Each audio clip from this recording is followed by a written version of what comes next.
Shalom, salam sejahtera dalam kasih Yesus Kristus untuk kita semua. Kami ucapkan selamat malam untuk semua umat Tuhan, dimanapun Anda berada. Terima kasih telah bergabung bersama Cornelius Media di malam yang pertama dalam kebaktian kebangunan rohani Gereja Masa Advent hari ke-7 daerah Conference Minahasa bekerja sama dengan Yayasan Cornelius dengan tema Happiness with Jesus. Kami percaya dengan pertolongan Tuhan, melalui KKR ini berkat-berkat rohani akan dirasakan oleh saudara-saudara umat Tuhan sekalian.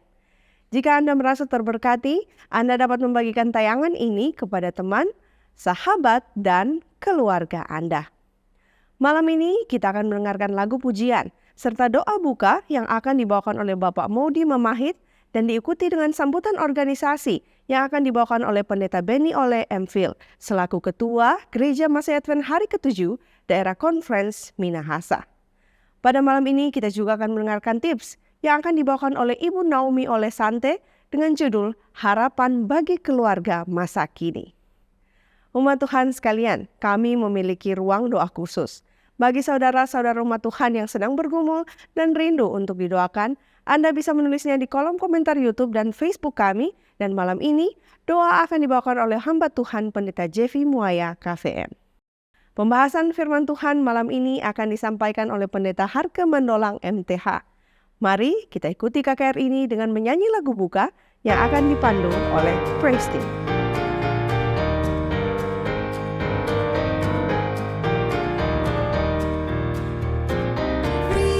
Padaku Alkitab yang suci yang menyegarkan segenap jiwaku dan menyatakan Yesus sudah mati untuk tebus dan selamatkan aku. Berilah padaku Alkitab yang suci, lampu yang terangi seluruh jalanku. Isinya syarat Taurat kasih janji yang pimpin aku dalam hidupku. Berilah padaku Alkitab yang suci, waktu hatiku takut dan susah. Bersabdalah di saat ku bersedih, yang memberikan sukacita surga. Berilah padaku Alkitab yang suci, lampu yang terangi seluruh jalanku. Isinya syarat Taurat kasih janji yang pimpin aku dalam hidupku. Berilah padaku Alkitab yang suci yang meringankan langkah kakiku, yang hindarkan cobaan dunia ini dan tiap hari terangi jalanku. Berilah padaku Alkitab yang suci, lampu yang terangi seluruh jalanku. Isinya syarat Taurat kasih janji yang pimpin aku dalam hidupku. Berilah padaku Alkitab yang suci yang tunjukkan jalan kehidupan, yang terangi jalan ke negeri yang suci, tempat tinggalnya umat tebusan. Berilah padaku Alkitab yang suci, lampu yang terangi seluruh jalanku. Isinya syarat Taurat kasih janji yang pimpin aku dalam hidupku.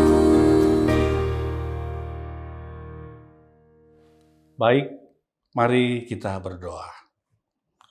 Ya Allah Tuhan kami datang memuji dan memuliakan nama-Mu. Kami bersyukur untuk seri kebaktian kebangunan rohani yang dimulaikan pada malam ini. Kami doakan untuk hamba-hamba Tuhan yang akan melayani pada malam ini. Khususnya kepada pembicara pada malam ini, Evangelis Swingli Sumarau. Kiranya berkat hikmat dari surga boleh menjadi bagian daripada pembicara, sehingga kami boleh dapat mengerti dan kami boleh dapat amalkan di dalam kehidupan kami. Kami doakan juga akan Yayasan Cornelius. Tuhan memberkati terus. Inilah doa kami ya Tuhan. Terima kasih ya Tuhan. Kami persembahkan doa ini di dalam nama Yesus yang adalah Tuhan dan Juru Selamat kami. Amin. Malam, salam sejahtera dari Tuhan kita Yesus Kristus.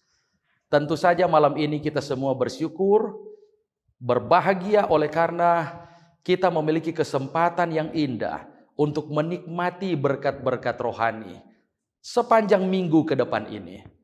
Dalam kegiatan bersama antara daerah Conference Minahasa dengan pihak Yayasan Cornelius, sepanjang minggu ini kami akan menyuguhkan berkat-berkat rohani yang limpah kepada semua yang tentu saja akan menyaksikan dan mendengarkan hal ini. Melalui puji-pujian yang luar biasa, melalui doa tentu saja, bahkan melalui perenungan firman Tuhan. Tema kegiatan kita sepanjang minggu ini adalah happiness with Jesus, atau kebahagiaan bersama dengan Tuhan. Saya berharap sepanjang minggu ini, kita semua yang akan menyaksikan kegiatan ini akan benar-benar diberkati. Bukankah kita sedang bergumul dengan berbagai macam masalah dalam hidup ini? Tantangan, persoalan, penderitaan, sakit, penyakit, bahkan kematian, itu semua yang kita alami dari hari ke hari. Kalau saudara ingin benar-benar bahagia, jangan lewatkan kegiatan yang mulia sepanjang minggu ini. Saudara harus menyaksikan kegiatan ini agar benar-benar kita diberkati. Terlebih daripada itu, iman kita akan bertumbuh di dalam Tuhan. Dan kita akan dipersiapkan untuk bertemu dengan Tuhan. Sebagai pimpinan Gereja Masih Advent Hari ke-7, daerah Conference Minahasa, saya mau sampaikan selamat kepada panitia yang telah mengatur kegiatan yang luar biasa ini. Dan selamat juga kepada saudara-saudara sekalian, Bapak, Ibu, sahabat-sahabat yang akan menyaksikan berkat-berkat sepanjang minggu ini. Tuhan Yesus memberkati kita semua. Amin. Selamat malam saudara-saudaraku dimanapun Anda berada hari ini. Baik, tips kita pada malam pertama di Kebaktian Kebangunan Rohani malam ini adalah harapan bagi keluarga masa kini. Bagaimana kita bisa mencegah kesedihan dan perceraian pernikahan dan menemukan kedamaian dalam hidup ini? Saudara-saudaraku, pernikahan itu indah dan mengagumkan. Karena itu dirancang oleh Sang Pencipta untuk kebahagiaan saya dan saudara. Namun disayangkan, di saat yang sama sangat sulit karena mau menyatukan dua insan yang cacat, tidak sempurna, dan menjadi egois justru setelah menikah. Makanya kita butuh kerjasama di dalam melawan musuh yang mengancam untuk menghancurkan kesatuan dalam hubungan ikatan pernikahan yang kudus. Pernikahan itu sangat indah dan menyenangkan. Apalagi ketika pasangan mempelai berdiri di altar, berpegangan tangan, dan membaca janji dan sumpah pernikahan mereka pasti dipenuhi dengan sukacita dan harapan. Kebanyakan pasangan yang menikah saat ini dapat dipastikan akan berakhir pada 3 hal ini. Yang pertama, mereka akan bertumbuh terus dalam kebahagiaan berumah tangga. Kemudian yang kedua, hidup dalam konflik yang terus-menerus dan tidak berakhir, namun tetap bertahan. Kemudian yang ketiga, mereka akan mengakhiri kehidupan berumah tangga di tengah perjalanan atau berpisah dan bercerai. Saudara-saudaraku, sumpah pernikahan yang asli mungkin seperti ini. Saya mengambil engkau menjadi istri yang sah untuk hidup di bawah peraturan Allah dan di dalam ikatan pernikahan yang kudus. Saya akan meninggalkan semua yang lain dan bersatu dengan engkau selama kita berdua hidup. Tapi versi terbaru saat ini, saya mengambil engkau menjadi istri yang sah untuk hidup di bawah peraturan Allah dalam ikatan pernikahan yang kudus. Saya akan meninggalkan semua yang lain dan bersatu dengan engkau selama kita berdua masih saling mencintai. Oh saudara-saudaraku, sangat sulit. Itulah sebabnya dalam buku Marriage and Divorce, menuliskan bahwa 40-50% pernikahan sekarang ini berakhir dengan perceraian. Dengan kenyataan yang sangat menakutkan saat ini, mungkin kita bertanya, dapatkah satu pasangan yang hidup dalam masyarakat sekarang ini membangun pernikahan yang bisa berlangsung seumur hidup? Bisakah satu pasangan yang menikah sekarang ini dapat menikmati kebahagiaan selamanya?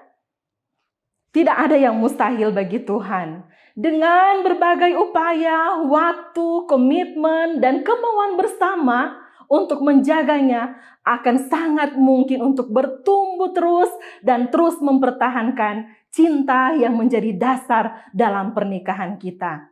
Dengan kata lain, membangun satu pernikahan bagaikan membangun sebuah rumah di mana butuh rencana, komitmen, serta kerja keras untuk mewujudkannya. Ada 5 hal yang sangat penting untuk membangun pernikahan yang kuat, sehat, dan berbahagia. Yang pertama adalah bangunlah pernikahan Anda berdasarkan kasih sejati. Dalam firman Tuhan, dalam buku 1 Korintus 13 ayat 4-8, di sana menerangkan banyak hal bagaimana saya dan saudara mau membangun pernikahan yang kuat, sehat, dan berbahagia. Yaitu kita butuh kasih yang sabar, kasih yang murah hati, tidak cemburu, dan tidak sombong, dan lain sebagainya. Itu akan kita bisa dapatkan dalam buku 1 Korintus 13 ayat 4-8. Jadi agar pernikahan kita kuat, sehat, dan bahagia, yang pertama adalah bangun pernikahan Anda berdasarkan kasih sejati. Kemudian yang kedua adalah kita menerima kelemahan dan ketidaksempurnaan satu sama lain. Saya dan saudara sebagai manusia yang berdosa, banyak sekali kelemahan dan ketidaksempurnaan kita dalam hidup berumah tangga. Tetapi ketika suami dan istri mau menerima kelemahan dan ketidaksempurnaan satu sama lain, pasti keluarga kita akan bahagia. Kemudian yang ketiga adalah mendengarkan satu sama lain. Nah, di sini adalah kunci komunikasi yang baik. Salah satunya adalah mendengar yang baik dan aktif adalah mendengar bukan hanya dengan telinga, tetapi dengan mata dan juga hati. Mendengar dengan menggunakan hati akan membuat saya dan saudara jarang untuk membela diri, tetapi justru lebih banyak penyangkalan diri. Oke? Kemudian yang keempat adalah mengampuni satu dengan yang lain. Saya dan saudara banyak kelemahan, mungkin banyak kekurangan.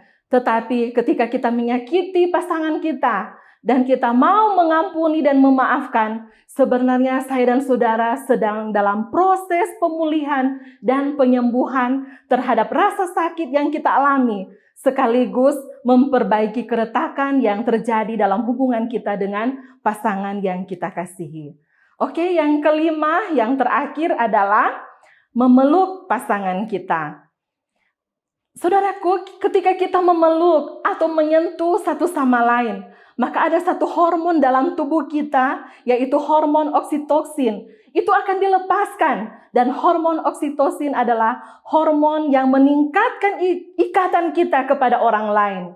Itu juga akan menurunkan tekanan darah dan mengurangi stres. Dan biarlah setiap pasangan berpelukan beberapa menit setiap pagi sebelum meninggalkan rumah, dan setiap malam begitu kembali dari rumah. Yang membuat satu pernikahan itu berhasil atau tidak tergantung bagaimana saya dan saudara mempertahankan cinta sejati itu. Bagaimana kita berusaha mengelola konflik dan bagaimana kita mempraktekkan pengampunan dan penerimaan serta meningkatkan komunikasi dalam hidup rumah tangga kita. Demikianlah tips yang bisa saya bagikan pada malam hari ini. Saya berdoa semoga ini boleh menjadi bagian kita semua, dan saya percaya rumah tangga kita akan terus berbahagia, bukan hanya di dunia ini, tapi sampai di dalam kerajaan surga. Tuhan memberkati kita. Amin.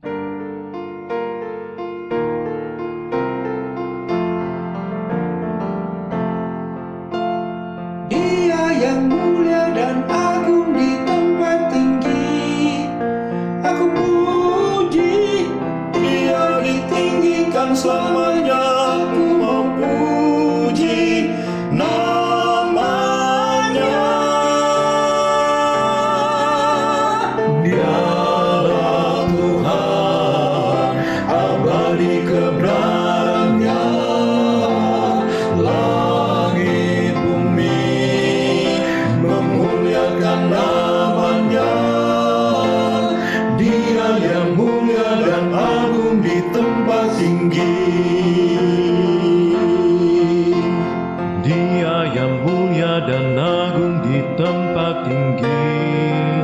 Aku puji Dia ditinggikan selamanya. Aku mau puji namanya.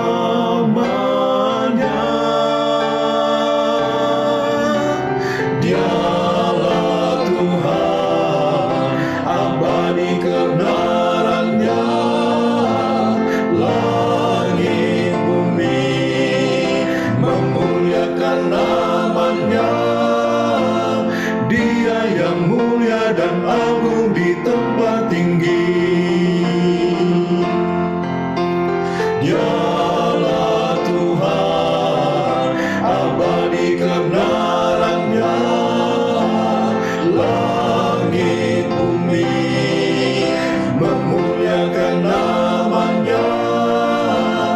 Dia yang mulia dan agung di tempat tinggi. Dia yang mulia dan agung di tempat tinggi. Saudara sekalian dimanapun berada, saya mengajak kita semua untuk tunduk kepala, kita berdoa. Mari berdoa. Bapa kami di sorga, kami bersyukur karena Engkau begitu baik dalam kehidupan kami. Kami datang lagi memuliakan Engkau, namun kami banyak kekurangan, kami banyak dosa, ampunilah kami, agar kami layak dengan semua permohonan pada malam hari ini. Kami bersyukur karena kebaktian kebangunan rohani, kerjasama Yayasan Cornelius dan Gereja Masih Advent Hari ke-7 Daerah Konferensi Minahasa boleh dilaksanakan ya Tuhan. Mendoakan hamba Tuhan, Pendeta Harke Mandolang, yang akan membawakan firman-Mu. Kiranya urapan kuasa Roh Kudus akan menjadi bagiannya, sehingga firman yang dibawakan dapat menjadi kekuatan kepada kami semua. Mendoakan semua anak-anak Tuhan yang sedang berbakti bersama menyaksikan acara ini. Kiranya Engkau memberkati mereka dengan berkat-berkat sorga yang limpah. Karuniakan pengertian dan biarlah firman ini tidak akan berlalu dengan sia-sia, namun menjadi kekuatan bagi kami semua. Oh Bapa di sorga, kami teringat akan anak-anak-Mu yang saat ini bergumul dalam kehidupan. Dalam bentuk apapun pergumulan yang sedang dihadapi, kiranya Engkau menolong mereka. Kiranya Engkau menolong dengan kekuatan sorga. Berikan mereka kuasa agar mampu melewati setiap pergumulan yang sedang digumuli dari waktu ke waktu. Terima kasih ya Bapa, karena Engkau bersedia menjawab akan setiap permohonan kami sesuai dengan kasih karunia-Mu. Karena kami sudah berdoa hanya di dalam nama Tuhan Yesus yang telah menjadi penebus kami. Haleluya. Amin. Terpujilah nama Tuhan. Saat ini kita akan mendengarkan sabda firman Tuhan yang akan disampaikan oleh Pendeta Harke Mandolang MTH. Menikah dengan Ibu Tisma Purukan SPD, keluarga pendeta dikaruniai Tuhan 2 orang anak. Dan saat ini pendeta melayani sebagai Associate Direktur Penata Layanan Gereja Masih Advent Hari ke-7 Daerah Konferensi Minahasa. Judul firman Tuhan pada malam ini adalah bahagia dalam ketekunan. Mari kita nyanyikan bersama-sama lagu tema Happiness is the Lord. Happiness is to know the Savior, living a life within His favor, having a change in my behavior. Happiness is the Lord. Happiness is a new creation, Jesus and me in close relation, having a part in His salvation. Happiness is the Lord.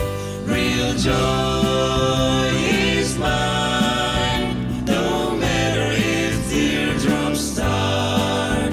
I found the secret, it's Jesus in my heart.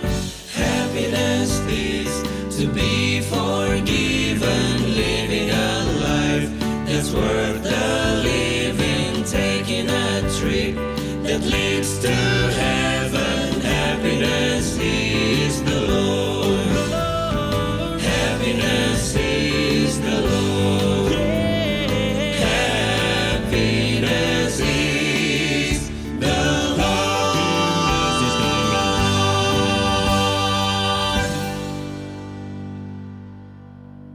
Mari kita berdoa. Bapa di sorga,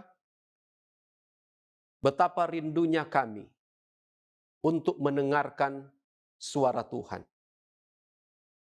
Maka kiranya ketika kami mendengar, membaca, dan merenungkan firman Tuhan, maka kami akan mendapatkan banyak berkat rohani.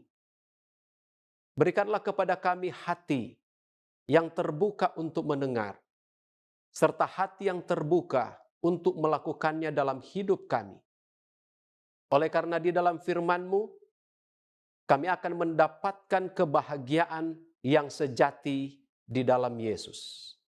Dalam nama Tuhan Yesus kami berdoa. Amin. Selamat malam, saudara-saudara sekalian. Salam sejahtera dari Tuhan Yesus Kristus untuk kita semua. Shalom. Kita bersua kembali untuk menerima berkat Tuhan melalui kebaktian, kebangunan rohani net dengan tema bahagia bersama Yesus. Saya sangat yakin sepanjang pekan ini, saudara-saudara akan menerima berkat rohani melalui pembahasan-pembahasan firman Tuhan. Dan malam ini, judul pembahasan firman Tuhan adalah bahagia dalam ketekunan kepada firman Allah.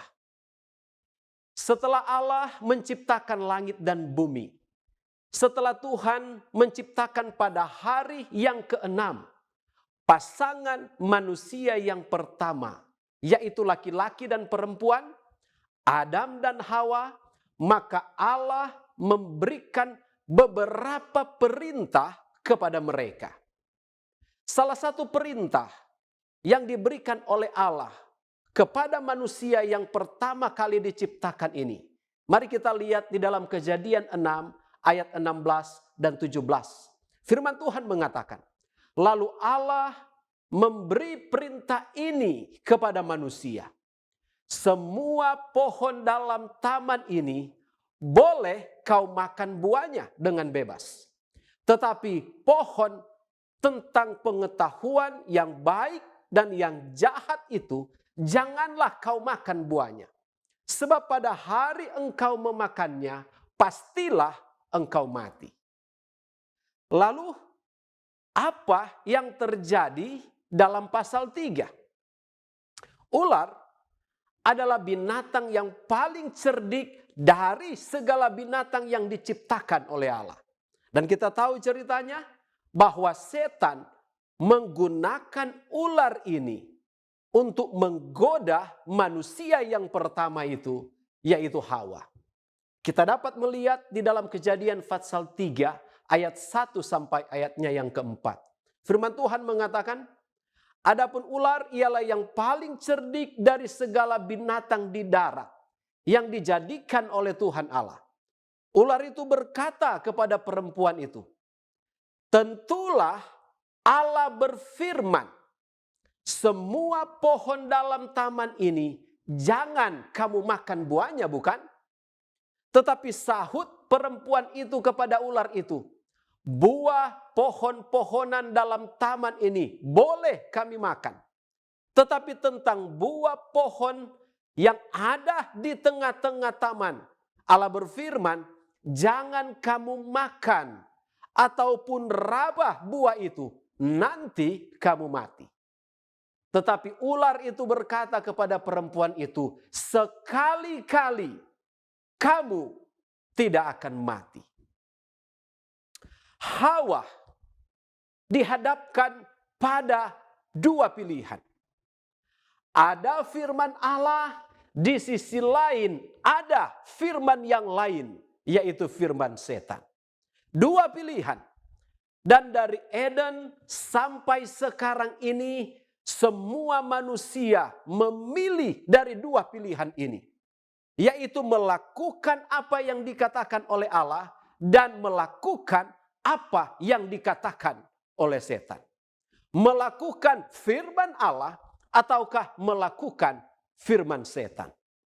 Tuhan katakan, semua pohon dalam taman ini boleh dimakan, kecuali satu, yaitu buah pengetahuan baik dan jahat. Tetapi ular atau setan katakan, tentulah Allah berfirman, semua pohon dalam taman ini jangan kamu makan buahnya, bukan? Ular mengatakan seolah-olah bahwa itu firman Tuhan. Tetapi sebenarnya dia sedang memutarbalikkan firman Allah. Tuhan katakan, jika engkau makan buah yang satu ini, engkau akan mati. Tetapi ular katakan, sekali-kali kamu tidak akan mati. Kita dapat melihat kontras atau pertentangan antara Allah dan setan. Firman Allah dan firman setan. Pada waktu Tuhan katakan jangan, ular atau setan katakan boleh. Pada waktu Tuhan katakan boleh, setan katakan jangan. Apa saja yang dikatakan oleh Tuhan, setan selalu mengatakan sebaliknya. Setan selalu membuat antitesis, membuat tandingan-tandingan melalui berbagai macam cara. Dan sekarang ini, saudara-saudara sekalian, ada begitu banyak perintah-perintah tandingan, firman-firman tandingan, ajaran-ajaran tandingan, faham-faham, pengajaran-pengajaran tandingan yang dibuat seolah-olah masuk akal, menguntungkan dan menyenangkan. Tetapi sebenarnya itu bukanlah firman Allah. Dan Hawa harus memilih satu dari dua pilihan itu. Dia tidak bisa memilih kedua-duanya. Manusia harus memilih satu dari dua pilihan yang ada. Kita tidak bisa memilih kedua-duanya. Saudara-saudara sekalian, mari kita melihat beberapa contoh di dalam Alkitab untuk menggambarkan tentang hal ini. Untuk menggambarkan tentang firman Allah dan untuk menggambarkan tentang firman setan. Dan kita manusia harus memilih salah satu dari dua pilihan itu. Satu kali beberapa anak datang kepada ayahnya yang adalah seorang nabi. Dan nabi ini dia tinggal di Betel. Pada zaman Raja Yerobeam, Betel telah menjadi tempat penyembahan berhala. Oleh karena Raja Yerobeam sendiri mempersembahkan berhala di Betel. Dan nabi ini dia tinggal di Betel. Kita tidak tahu siapa nama nabi ini. Suatu kali datang anaknya dan memberitahukan kepada ayah mereka dan memberitahukan bahwa mereka baru saja mengikuti upacara mempersembahkan korban. Dan ketika mereka berada di sana, mereka melihat ada seorang nabi muda yang datang dan menegur Raja Yerobeam yang sedang memimpin upacara persembahan korban kepada berhala. Dan Raja Yerobeam sangat marah ketika dia ditegur. Dan dia mengangkat tangannya dan mengatakan kepada pengawal-pengawalnya untuk menangkap nabi itu. Tetapi tangannya tidak bisa diturunkan kembali. Lalu kemudian Raja Yerobeam meminta kepada nabi yang masih muda itu untuk berdoa kepada Tuhannya agar supaya Yerobeam dapat dipulihkan kembali. Kemudian Raja Yerobeam Dia berkata kepada nabi yang masih muda itu, singgahlah dulu di rumah, di istana. Karena raja akan menyajikan makanan apa saja yang diminta oleh nabi muda itu. Dan setengah dari kekayaan raja akan diberikan kepada nabi muda itu. Tetapi saudara-saudara sekalian, nabi itu katakan tidak. Tidak, karena firman Tuhan katakan, saya tidak boleh singgah makan roti sekalipun, dan saya tidak boleh kembali melalui jalan di mana saya datang ke tempat ini. Lalu dia pulang. Kita bisa melihat cerita ini di dalam 1 Raja-Raja pasal 13 ayat 1 dan seterusnya. Alkitab mengatakan seperti ini. 1 Raja-Raja pasal 13 ayat 1 mulai. Sedang Yerobeam berdiri di atas mezbah itu sambil membakar korban. Maka atas perintah Tuhan datanglah seorang abdi Allah dari Yehuda ke Betel. Lalu perhatikan ayat 2. Lalu atas perintah Tuhan berserulah orang itu terhadap mezbah itu, katanya. Hai mezbah, beginilah firman Tuhan. Jadi apa yang dikatakan oleh orang ini adalah firman Tuhan. Bahwasanya seorang anak akan lahir pada keluarga Daud. Yosia namanya. Ia akan menyembelih di atasmu imam-imam, bukit pengorbanan yang membakar korban di atasmu. Juga tulang-tulang manusia akan dibakar di atasmu. Sekarang mari kita perhatikan ayat 3. Pada waktu itu juga ia memberitahukan suatu tanda ajaib, katanya. Inilah tanda ajaib bahwa Tuhan telah berfirman. Bahwasanya mezbah itu akan pecah sehingga tercurah abu yang di atasnya. Lalu kita lompat ayat 5. Mezbah itu pun pecahlah sehingga abu yang di atasnya tercurah sesuai dengan tanda ajaib yang diberitahukan abdi Allah itu atas perintah Tuhan. Jadi abdi Allah itu, nabi muda itu, apa yang dia katakan adalah firman Tuhan. Apa yang dia lakukan adalah atas perintah Tuhan. Kemudian ayat 7 mengatakan seperti ini. Kemudian berbicaralah raja kepada abdi Allah itu. Marilah bersama-sama dengan aku ke rumah. Segarkanlah badanmu. Sesudah itu aku hendak memberikan suatu hadiah kepadamu. Ayat 8. Tetapi abdi Allah itu berkata kepada raja. Sekalipun setengah dari istanamu kau berikan kepadaku, aku tidak mau singgah kepadamu. Juga aku tidak mau makan roti atau minum air di tempatmu. Mengapa abdi ini tidak mau singgah, tidak mau makan ataupun tidak mau minum? Ayat 9 katakan, sebab beginilah diperintahkan kepadaku atas firman Tuhan. Jangan makan roti atau minum air dan jangan kembali melalui jalan yang kau tempuh itu. Yang dilakukan oleh abdi yang muda ini adalah firman Tuhan. Berdasarkan perintah Tuhan, dia melakukan tindakan-tindakan itu. Mari kita lihat cerita selanjutnya. Di dalam 1 Raja-Raja 13 ayatnya yang ke-11. Dikatakan begini.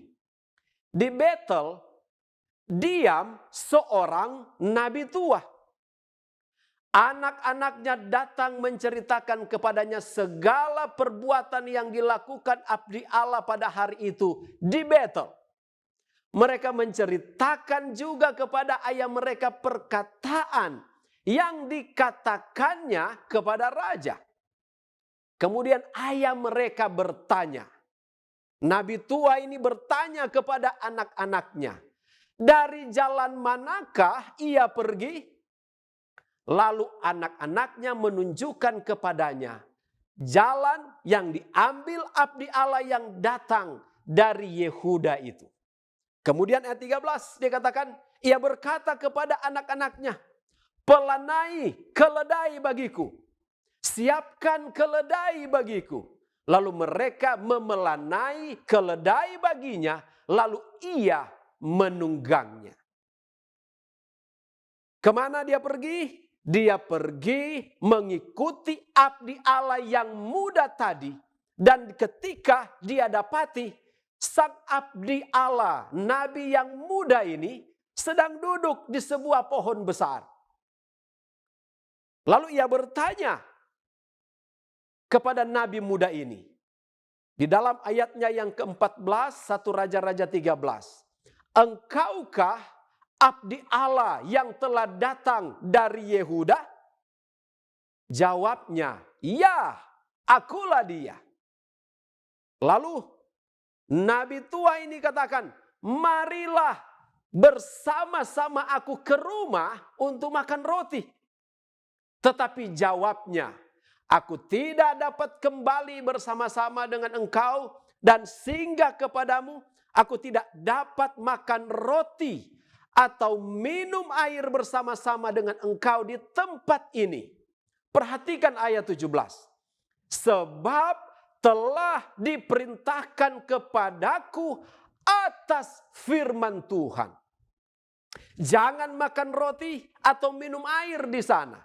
Jangan berjalan pulang melalui jalan yang telah kau ambil itu. Saudara-saudara sekalian, kepada Yerobeam, nabi muda ini katakan dia tidak dapat singgah, makan dan minum di istana Yerobeam oleh karena Tuhan memerintahkan untuk itu. Kepada nabi yang tua pun, si nabi muda ini katakan dia tidak dapat singgah di rumahnya oleh karena Tuhan yang memerintahkannya. Lalu, saudara-saudara, apa yang terjadi? Situasi yang menarik terjadi. Mari kita lihat ayatnya yang ke-18. Lalu jawabnya kepadanya, aku pun seorang nabi juga seperti engkau. Nabi tua ini katakan, aku pun nabi seperti engkau. Dan atas perintah Tuhan, seorang malaikat telah berkata kepadaku, bawa dia pulang bersama-sama engkau ke rumahmu, supaya ia makan roti dan minum air. Nabi muda katakan dia tidak dapat singgah karena perintah Tuhan. Sekarang ini nabi tua katakan dia harus singgah oleh karena itu perintah Tuhan. Tetapi bagian yang terakhir di ayat 18 katakan, tetapi ia berbohong kepadanya. Nabi tua ini ternyata berbohong kepada nabi muda. Ternyata nabi tua ini berbohong. Dan dia berbohong menggunakan atas nama Tuhan. Dia katakan ini firman Tuhan. Ini perintah Tuhan. Tetapi ternyata dia berdusta. Saudara-saudaraku, kita dapat melihat tentang sebuah pertentangan. Apa yang dipertentangkan, saudara-saudara? Yang dipertentangkan adalah firman Tuhan melawan firman Tuhan. Tuhan katakan jangan singgah, jangan makan, dan jangan minum. Tetapi ada Tuhan yang lain yang katakan boleh singgah, boleh makan, dan boleh minum. Dan semua itu mengatasnamakan firman Tuhan. Cerita yang lain mari kita melihat cerita di dalam Lukas pasal 4 ketika Tuhan Yesus dicobai. Di dalam Lukas pasal 4 ayatnya yang pertama mengatakan demikian. Yesus yang penuh dengan Roh Kudus kembali dari sungai Yordan lalu dibawa oleh Roh Kudus ke padang gurun. Di situ ia tinggal 40 hari lamanya dan dicobai iblis. Selama di situ ia tidak makan apa-apa dan sesudah waktu itu Yesus lapar. Lalu apa yang terjadi ketika Yesus sedang berada di dalam keadaan lapar? Ayat itu mengatakan, lalu berkatalah iblis kepadanya, jika engkau anak Allah, suruhlah batu ini menjadi roti. Jawab Yesus kepadanya, ada tertulis manusia hidup bukan dari roti saja. Di dalam serangannya yang pertama, setan gagal. Kemudian mari kita lihat serangan selanjutnya.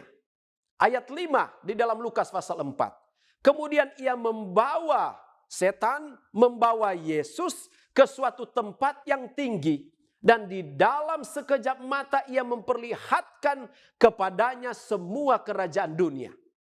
Kata iblis kepadanya, segala kuasa itu serta kemuliaannya akan kuberikan kepadamu, sebab semuanya itu telah diserahkan kepadaku dan aku memberikannya kepada siapa saja yang kukehendaki. Jadi kata setan, jikalau engkau menyembah aku, seluruhnya itu akan menjadi milikmu.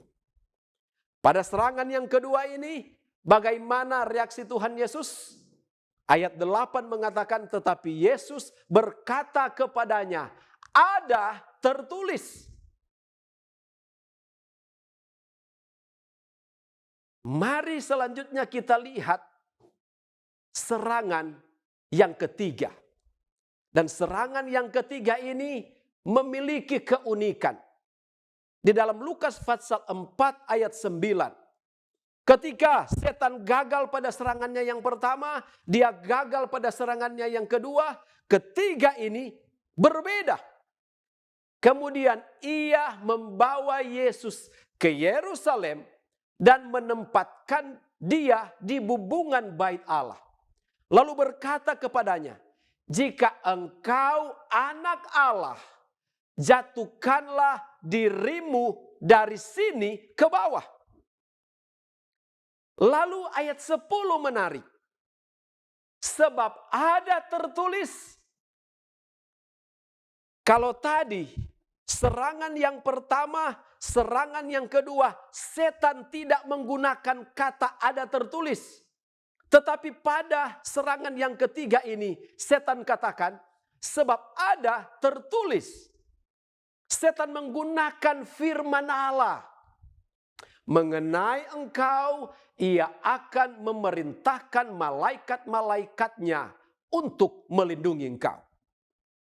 Memang saudara-saudara, kata-kata setan ini ada di dalam Alkitab. Yaitu terdapat di dalam Mazmur 91 ayat 11 dan 12. Setan kutip ayat itu untuk mencobai Tuhan Yesus. Dan mereka akan menatang engkau di atas tangannya, supaya kakimu jangan terantuk kepada batu. Apa jawaban Yesus, saudara-saudara? Yesus menjawab katanya, ada firman, ada tertulis, jangan engkau mencobai Tuhan Allahmu. Saudara-saudara sekalian, mungkin kita bisa bertanya, mengapa demikian? Satu ayat tetapi bisa memiliki beberapa pengertian. Kenapa ada begitu banyak denominasi, padahal menggunakan Alkitab yang sama? Karena ada begitu banyak penafsiran terhadap ayat-ayat firman Tuhan. Setan dapat menciptakan penafsiran-penafsiran terhadap Alkitab sekalipun, dan menciptakan sesuatu yang sebenarnya bertentangan dengan firman Tuhan. Lukas pasal 4 ayat 13 mengatakan seperti ini. Sesudah iblis mengakhiri semua pencobaan itu, ia mundur daripadanya. Saudara-saudara, mengapa setan mundur? Ayat itu katakan menunggu waktu yang baik. Mengapa setan mundur untuk mencobai Tuhan Yesus selanjutnya? Dia telah gagal, dia mundur daripadanya untuk menunggu waktu yang baik untuk kembali. Ketika setan datang pertama kali kepada Yesus, dia pikir ini waktu yang baik. Kenapa? Karena Yesus sedang sangat lapar. Dan pada waktu setan mundur, dia berharap akan kembali pada waktu yang tepat. Saudara-saudaraku, setan sangat mengetahui kapan waktu yang baik untuk menggoda kita. Setan selalu mengamat-amati kita, gerak-gerik kita diperhatikan. Dan setiap saat dia akan berusaha untuk melihat kapan waktu yang baik dan tepat untuk masuk dan menggoda kita.